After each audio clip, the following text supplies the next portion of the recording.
Hi, my name is Cassandra, and I'm here with Manish, and we are here in TestRocker with Flor.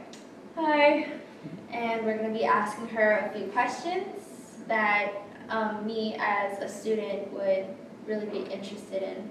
So, Flor, one of my first questions was, since I'm beginning my third year in high school this September, what time should I start preparing for my SATs? I started preparing in January and I took the test in May. I didn't want to start directly at the start of the year because I first wanted to get okay with the workload and coping with the workload and making sure I felt comfortable in the new environment, because the last 2 years of high school are different than all the previous years. So I first wanted to make sure I just had good grades, just had the time to study and get familiar with the new course. So I think if you're a person that would like to really start early, you can go ahead and go in October. But I think for most students, it's better if you can just relax the first months and then start orientating on different programs around December. So you have this Christmas holiday to think about your plan and maybe make a timeline what the university deadlines are and how your coming years are going to look like. So I started studying in January and I took my first test in May. And although it's quite difficult, at the end of the year you have also your examinations and your finals. However, if you prepare from January to May, you should be completely fine at the end of your first year of the 2-year period of the last 2 years of high school. So that's what I would do, and I'll be taking my last test in October.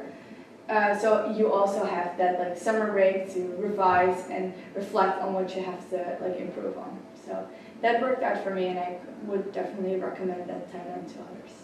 Thank you, that's going to help a lot. When you sat down taking your SATs and you started looking over the questions, what are some things you wish you had prepared for?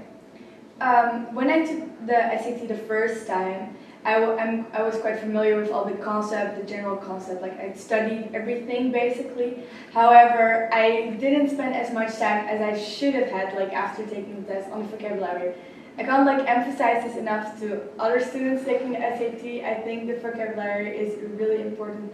It doesn't only help you on the questions directly focus on the vocabulary, but the vocabulary words also come back in the text.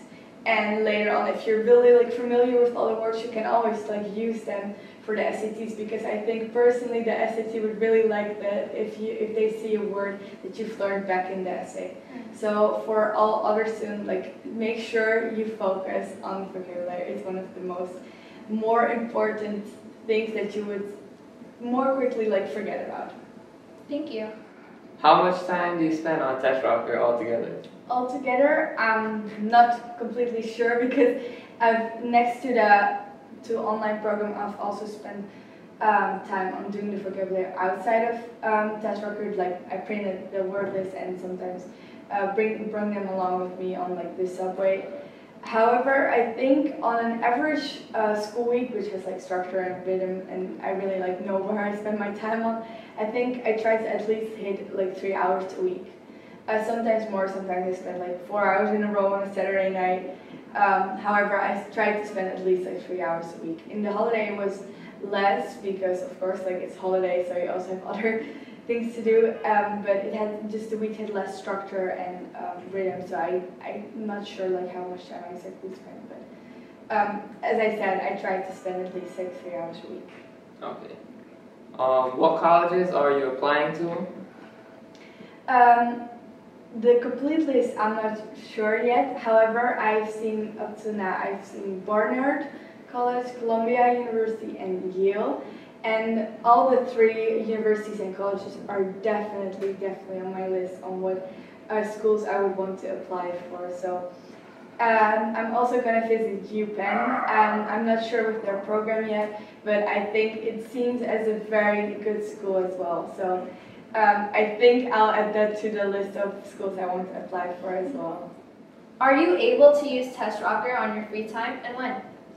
Actually, TestRocker is really helpful to be able to use like the useless time into making it productive.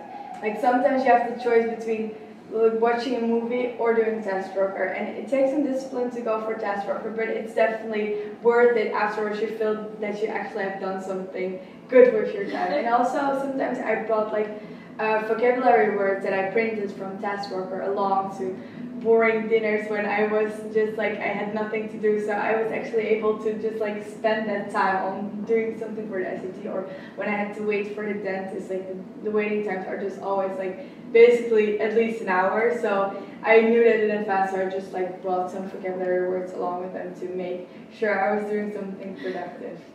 That's great. Thank you, Flor, for coming to TestRocker. It was really fun having you here. Thanks for having me. Great. Okay.